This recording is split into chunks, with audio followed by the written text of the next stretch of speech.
What's going on, guys? We have a great video planned today. 3 subjects I want to touch on.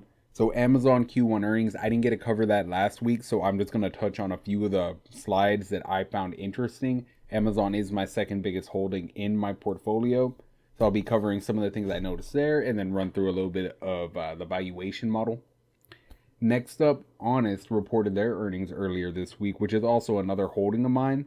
So I'm going to go through a few interesting slides on the presentation as well for that one and run a little bit of a comparison to some other companies and some other competitors in the space. Then finishing up, we're going to go ahead and touch on my weekly buys, which heads up, going to be a little bit of the same, but go over my moves I made during the week. And then also as a little bonus, I don't know if I have any UFC fans in the audience, but I'm personally a really big UFC fan, so I do want to cover a little bit of that just as something to change pace. So obviously feel free to tune out if you're not interested in that, but it's something I really enjoy, so I just wanted to throw it on. Thought it'd be fun. So as always, timestamps are going to be in the description if you just want to skip to whichever one you want to, but we can go ahead and get started right here. So Amazon reported really strong earnings. Q1 2026 earnings, as we can see, net sales were up 17% year over year. I believe the AWS growth, which is a real important part, is up about 28%. And this is insane because in a single quarter, they're now making $181 billion in sales. They are fast on their way to approaching $1 trillion in revenue, which is kind of crazy, very unheard of. No company's made $1 trillion of revenue in a single year. And Amazon looks like they are fast approaching that, especially with their growth rates. They should be hitting that very soon. So if we continue over here, we can see, so in the trailing 12 months, they have 742 million. Like I said, they're getting close to that $1 trillion mark, 14% up year over year.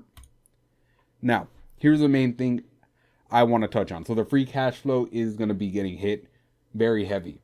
If you've been an investor of Amazon for any period of time, or if you follow the company at all, this shouldn't be a surprise. They've always invested very heavily in their capex, very heavily in their capex. And a lot of the times, their free cash flow can get really compressed in the short term, which is why when you're looking at it on a valuation model, it's almost always best to use that operating cash flow metric instead of the free cash flow. Because right here, if you're looking at the free cash flow, and you're looking at it as on a price to free cash flow basis, the company's going to look extremely expensive because they're investing so aggressively in their AI infrastructure. But as we're going to see, this is actually paying off and it's producing really good returns.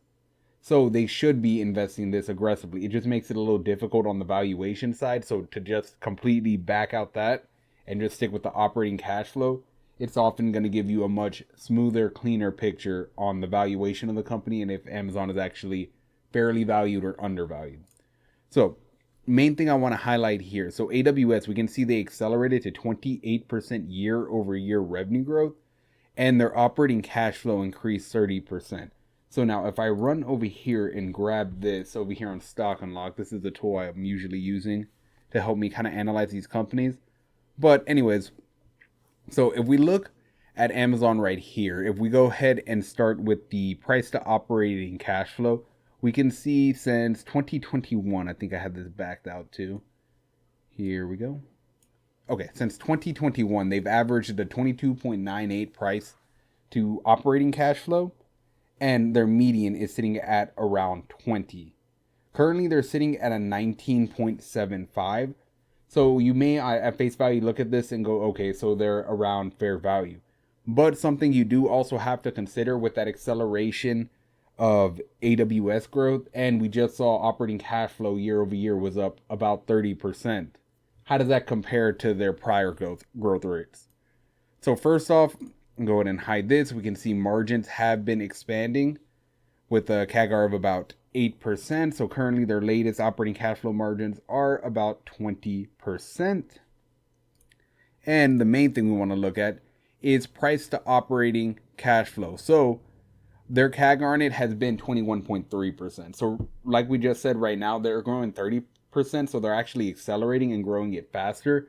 So in theory, obviously nothing's perfect with the market, but in theory, they should be able to command a higher premium than they previously been able to command because their growth rates are higher than it's been in the past. So I could honestly argue that Amazon is actually slightly undervalued right now, and maybe that price to operating cash flow, the right value for it right now is maybe like a 23, maybe 25 range. But of course, take that with a grain of salt. Obviously, the market's going to decide the valuation it wants to give it. But this is just kind of a view of how I'm looking at it. Now, just kind of covering my thoughts on my position. So, Amazon is my second largest holding in my portfolio. And because of that, I am not looking to hold. If I didn't have a position, I'd potentially be adding right now. But given that it's already my second largest holding, I just don't want to add too much exposure to the position. So I personally will not be acquiring anymore. It's kind of like the same thing with Meta right now, where Meta is my largest position. And I think it's really attractively priced, but I can't really add too much to it. With Meta, it's a little different. I've added a little bit in my retirement portfolio, but still just keeping my exposure to it low. So in my main portfolio, I haven't really been adding that name at all, just because I already have such high exposure to it. I don't want to overexpose myself, which I already have a lot on that. So just my thoughts on there. But Amazon right now looking great. Obviously, the high capex spend is actually paying off with that reacceleration of AWS growth. So yeah, I think clearly the AI spend they've been doing is great. And then also something else, their Graviton chips as well that was mentioned. They had a deal with Meta on that as well. That's a real revenue generator. And then the ads business. I should have actually pulled a slide on that, but the ads business has been incredibly strong. I don't have the correct or the exact number off the top of my head, but it was a very substantial amount, which I should have pulled that off the earnings. But nonetheless, Amazon, I'm still very bullish on the company. I'm happy with the performance so far. I'm not looking to sell my shares. This is kind of the same thing as like with Meta, where I don't see myself selling these shares anytime within probably the next decade. This is just simply I hold. Maybe as my portfolio gets bigger, I add more just to get that out of the percentage of my portfolio higher, keep these still at a larger position. But yep, no problems with this so far. So moving on. Like I said, we're going to go kind of quick through these. So Honest reported their Q1 2026 earnings update. This one was pretty strong as well. So if you haven't covered this company at all, or if you haven't looked at it, you could kind of glance at the numbers and think they had a disastrous quarter. But it's not really the case when you look into it. So they were actually down on revenue to around 73 million. I'm trying to remember off the top of my head. And prior year they did 90. But a lot of this was occurring because they had a new initiative called Powering Honest Growth, where basically they got out of a lot of these lower end, lower margin product lines, and they started cutting those off to focus on the higher growth, higher margin areas, which is a lot of the personal care and the wipe section of the business. So that clearing the backlog has hurt their revenue in the short term, but it's proving to improve the margins, the margin profile of the company, and make them more profitable, which is ultimately what we want. Get rid of those, I don't want to say useless lines, but more just empty top line that's not really contributing to that bottom line net income, which we don't want to see. So I went ahead and pulled this slide right here. So the organic revenue growth, which this is exactly what I'm saying. This organic revenue growth is a growth they're actually trying to drive with that whole initiative I just talked about. So organic revenue growth, 3.9%. Again, that's the revenue from the segments they're actually trying to focus on, which is we're seeing good growth. Now, consumption growth up 8.3%, 3 times the category average. Household penetration of 8.1%, which is really good. 1.6 million new households added, which is always great because when you're thinking of this from a business perspective, if they're adding those 1.6 million households, first off, just the nature of the business they're in, it's almost kind of like a recurring revenue stream, just because these wipe products, these personal care products, skin lotion, stuff like that, obviously people are going to have to buy more. And if they like your brand, they're likely going to keep buying your brand. People don't normally get a skincare brand, let's say they enjoy it, and then like next month go, okay, let me try this new one. If they find something they like, they usually stick with it. So given that their products still remain to be high quality and people actually enjoy them, these 1.6 million should likely be recurring revenue going for the company. And then also with how many different products Honest Hand has in their portfolio, they're going to potentially be able to make each of those customers worth more, because now they already know, okay, I tried Honest's skincare lotion.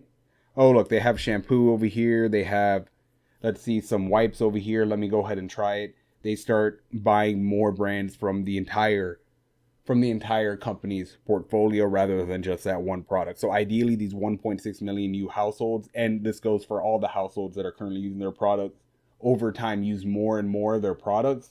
So each one of those individual households are worth more on a long-term basis, which is kind of part of my thesis of when I'm looking at this company. Now, adjusted gross margin up 480 basis points. Fancy way of saying up 4.8%. Really good. This is what we want to see. This is the whole point of their initiative. This is what they made the focus of their initiative, driving that margin growth. So to see it actually working and expanding, it's on track. It's great to see. Now, if we look at these wipes highlight, so 25% consumption growth across total Honest Wipes platform. So all purpose grew 14%. And what I want to highlight on this slide is look at all of these. So 14% versus 3% in the category, 208% versus 17% in the category, 60% versus 7% in the category. They're currently outgrowing the category, which just tells me they're likely taking market share from other competitors, which means they're outcompeting them. Makes me more confident in the actual strategy that the company is implementing. So next up over here, same thing right here. So for the personal care side, 16% versus 2% on the category. Again, taking market share. Category is growing 2%. They're able to grow 16%. They're going to be taking market share from these larger competitors. And then also it just kind of highlighted some things here. I know Carla talked about this on the call, where apparently an astronaut actually mentioned it, where she was trying to look for her Honest lotion whenever they were in orbit. Which is kind of funny. I didn't even know that was a thing until they mentioned it on the call. And then obviously this has been around for, I think it's been a couple of quarters now, a couple of months at least. But I remember seeing this. Yeah, basically, Honest had some deal with Toy Story and with Disney to come out with this new line of branded ones, which obviously just good thing to see, especially with the Toy Story movie coming out. Gonna help drive growth. I mean, I don't really have to explain much there. Kid sees a shampoo bottle with like Woody or Buzz. They're going to want that one if they're in the store. So Q1 2026 financial results. So organic revenue up 3.9%, which we just covered. We see the expanding gross margin, which we do like to see. Net loss is less than it was in prior years. So they're coming to a point where they're starting to flip to profitability, which is going to be great. And I just wanted to highlight on this one. So the company right now is trading for a market cap of around the $400 million range with $90 million of cash and zero debt, which is kind of insane. Also, they still have this share repurchase program, which 11.3 million executed. So they have about like 13-ish million, 13.7-ish million. But either way, cash and cash equivalents, 90.4 million, no debt.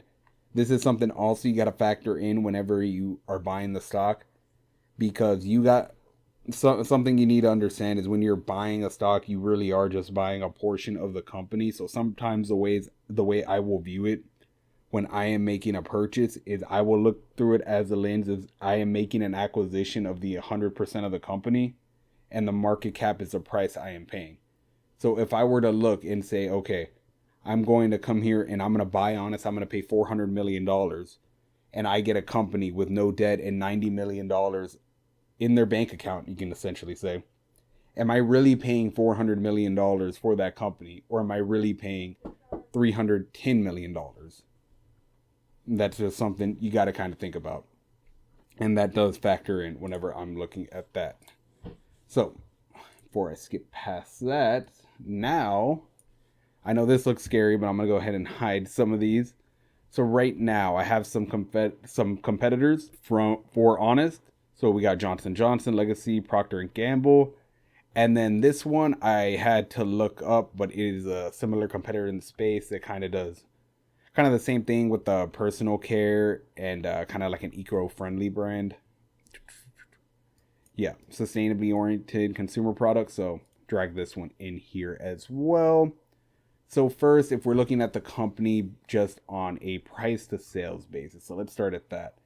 So if you look at Honest, it's currently trading at a 1 price to sales. If you look at more of the legacy companies, Johnson Johnson, Procter and Gamble, they're trading at a 5.6 and a 3.92.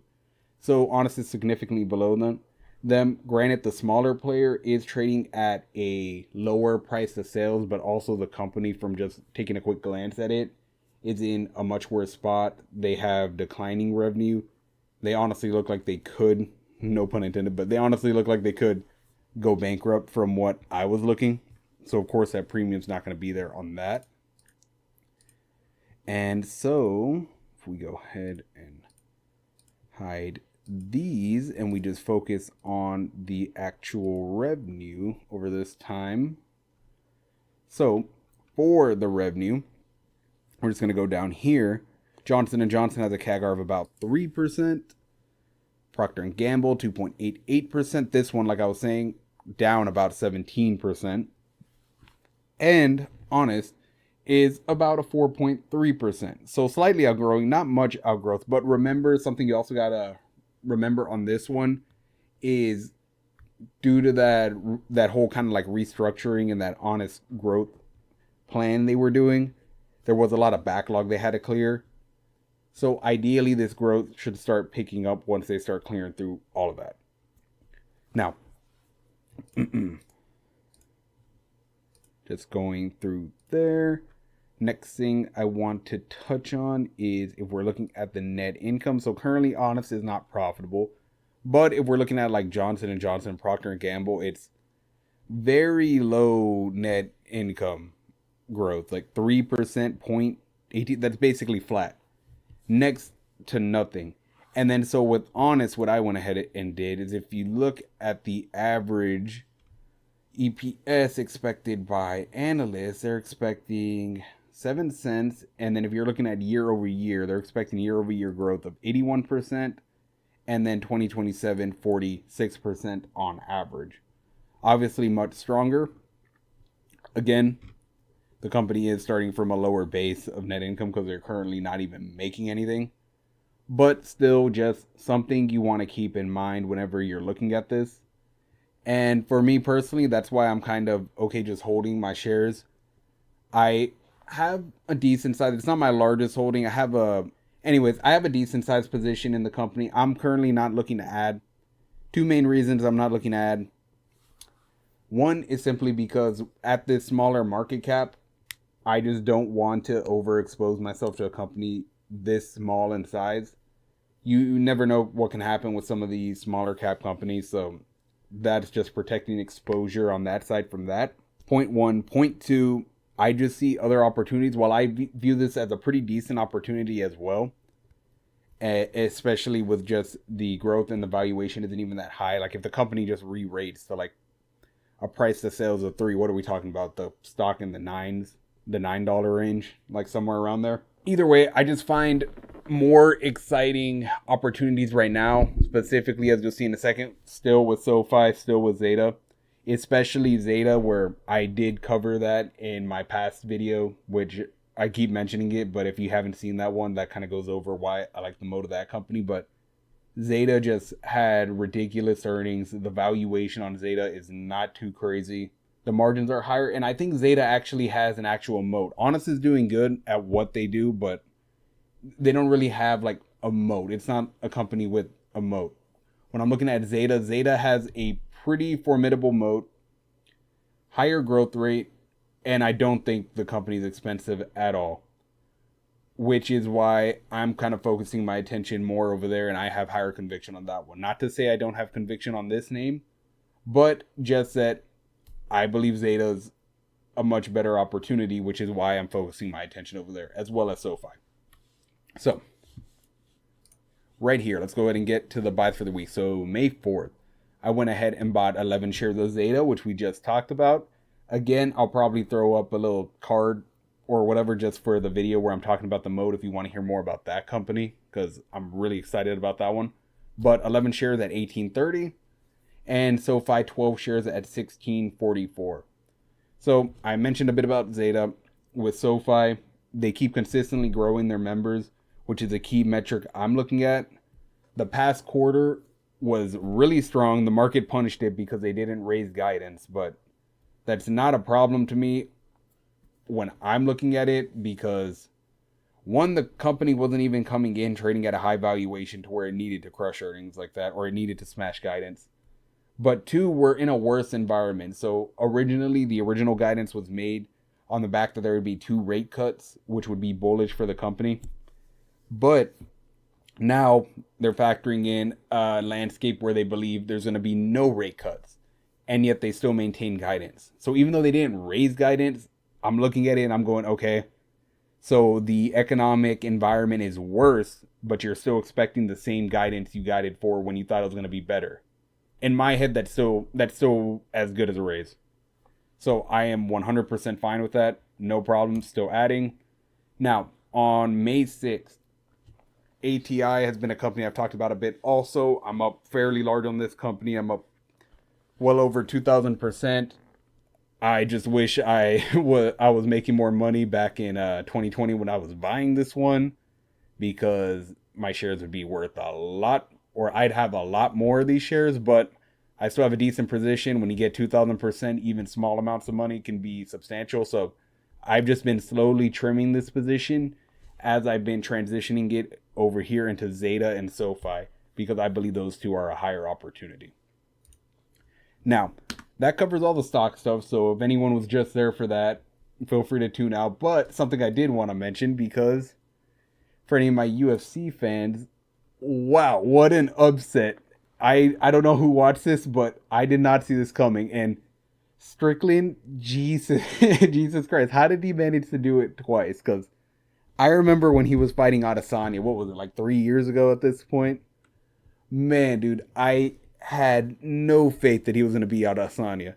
And all the trash talk, he makes the build-ups fun, but man, I thought he was just going to get completely outclassed and destroyed. And then he goes in and he just dominates Adesanya for 5 rounds. And then, so we get into this fight, and I'm already thinking the same thing where I'm like, yeah, Strickland has no chance. Chimaev, he's looked like a monster in every single one, or in almost every single one of his fights, with the exception of a few of them, maybe like the Usman fight, he slowed down, but he's looked pretty good in majority of his fights, and just unstoppable in the grappling. And I really thought, okay, he's probably just going to run through him. And it looked like it was going that way for a second, because you get round 1 and Chimaev is coming in and just kind of just handling Strickland. But it's almost like he started to gas, which I think is something that a lot of people weren't considering, because people thought his gas tank was fixed after the DDP fight. Because the DDP fight, he was able to go 5 rounds and control DDP. But I think the thing that wasn't factored in a lot is that DDP wasn't giving a lot of takedown defense resistance. So Chimaev could really just hold top position and not exert much energy at all. Whereas Strickland, he was just so hard to hold down. Like, I was so impressed by his takedown defense. Chimaev had to really work to force him down. And then when he was chasing submissions, Strickland was doing a good job defending, like the rear naked choke, holding the arms, making sure not to let that lock in. And you could see Chimaev was just expending so much effort to where at a certain point Chimaev just realized, okay, I'm not going to be able to hold this guy down. His cardio started to give, you could kind of tell. And then in the second round, then Strickland, out of all things, I would have never guessed this. If someone told me, I would have said they were lying. He had more control time than Chimaev, which is a sentence I never thought I'd ever see or I'd ever say in my life. That's genuinely insane, but it happened. And then it's just Strickland just was able to keep a pace on him, and although he was on the back foot, he was maintaining distance really well. And every time Chimaev would strike, Chimaev was landing way less than what Strickland was able to land. So Strickland was really able to just pop him with the jab, kind of do what Strickland does, his 1-2 teep. Just keep doing that, backing up, keeping his distance. And when Chimaev did try to shoot, Strickland was just defending so well. Like, there were so many takedowns where I feel like anybody else, Chimaev probably would have took him down, but Strickland was just able to keep him off, and it did not work. And I did not see that coming. And I have no clue how people watched that fight and thought that was a robbery, because it was a close fight. It's not like it was a pure domination. It was definitely a close fight, but I felt like that was a pretty clear Strickland win. And yeah, so crazy upset. Good on Strickland, proving everybody wrong again. Everyone counted him out again, and he just came in and proved him wrong. Seems like they squashed the beef. Honestly, I think I feel like that had to be fabricated, is what I'm thinking. Because, like, they squashed the beef so fast. I feel like, especially them used to be training partners, they probably talked beforehand and were like, hey, let's just start trash talking each other to build up the fight, make it huge. Because that press conference was, like, what, the biggest since McGregor and Poirier. So, yeah, I feel like they might have, behind closed doors, were like, hey, let's just trash talk each other as much as we can just to build this up, make more money. I could definitely see that happening. And then, let's see. Only other one I want to cover. Well, I got to cover Van. Van also with the upset. Everyone thought Tyra was going to ragdoll him. But Van, kind of the same thing as Strickland. He really just showed really good takedown defense. And once he started putting a pace on you, this dude has some of the best hands in the flyweight. If not the best hands in the flyweight division. And yeah, I can't wait to see that run back with Pantoja. Not much to say there. That one was impressive too. Last one I wanted to touch on. So this Volkov versus Waldo Cortez Acosta. This is another one where a lot of people were saying robbery, and I swear to God, excuse me, I swear to God, I feel like people aren't even watching these fights whenever they're commenting some of these things like robbery, or they are not, or they're like barely paying attention. They might be listening to commentary, because first off, commentary super biased. Every time Acosta would throw anything, Joe Rogan, Anik, DC, all of them just going insane. And then also just kind of emphasizing how much like Volkov was kind of backing up. But if you genuinely watch that fight, turn off commentary and just watch from the beginning to end, I thought that was pretty clear that was a Volkov win. That did not seem close in my eyes. This one did not seem like a split decision win. That seemed like a unanimous decision win. I don't know how it was a split decision.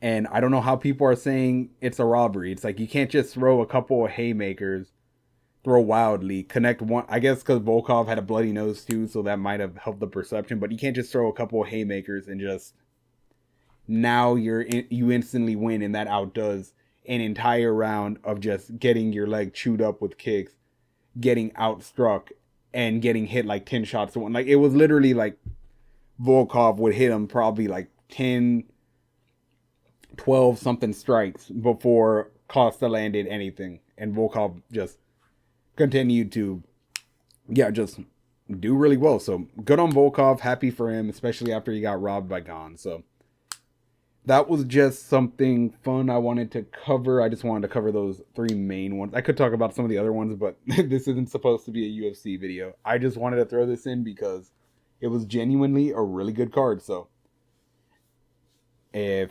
anyone, if maybe you made it this far and you aren't a UFC fan, I just say, hey, it's a fun sport to get into. If you're looking for something to do on the weekend or something in your free time, Paramount Plus bundles with Walmart Plus now, so take advantage of that. It's a lot cheaper to get into too. Now you don't have to pirate all the cards. You can just get the Paramount subscription. So if you were ever looking to get into it, now's a good time. But I think I've rambled enough. So we covered the stocks, we covered the UFC.